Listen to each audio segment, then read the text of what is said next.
see the Republican National Committee.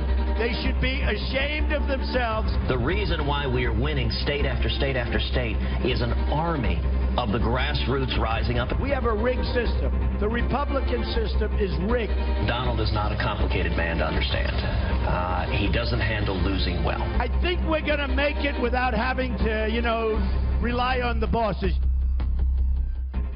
Well, it appears that Donald Trump is just getting started. Trump on fire, railing against the system and the delegates selected. Now, does that hurt him or will it empower him at a possible contested convention?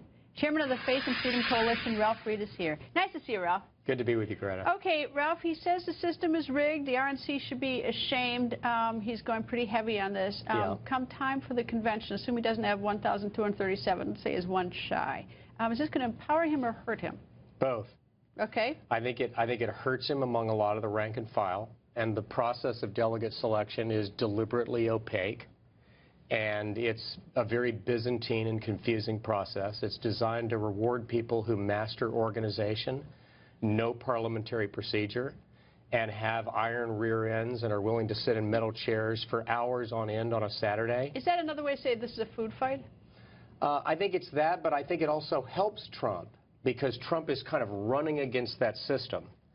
And, we crunched the numbers this weekend, Gretchen, and our, I'll tell Gretchen Carlson, who said that she gets Gret all the time. Sorry. No, that's okay. I laugh. We tease each other. We crunched the numbers, and what we came up with, and this is a very conservative estimate, it gives him 85 delegates in New York. It gives him shy of the 95. We have him at 1,163 on June 7th. Now, we think that he could get to 1237, but he'll have some work to do.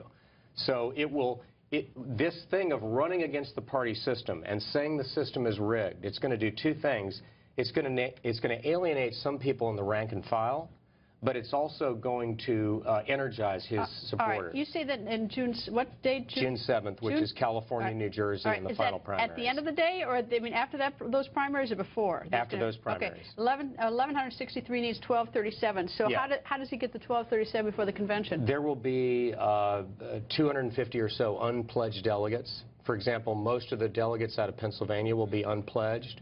It remains to be seen what's going to happen to Marco Rubio's delegates. For example, that's yet to be determined, but he could get there.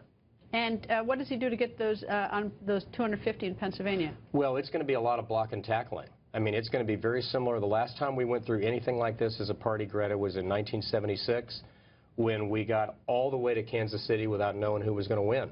And that's where this is going to be. I think it could be 5 to 10 delegates either way when people get to Cleveland. Senator Marco Rubio likely to give up his to Donald Trump? I think it'll be determined on a state-by-state basis. I think Rubio will try to reward his to Cruz because he's effectively endorsed him.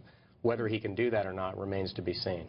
Certainly not dull. No. Indeed. Anyway, Ralph, nice to see you. We live in interesting times. We certainly do. Thank you, Ralph. Thanks.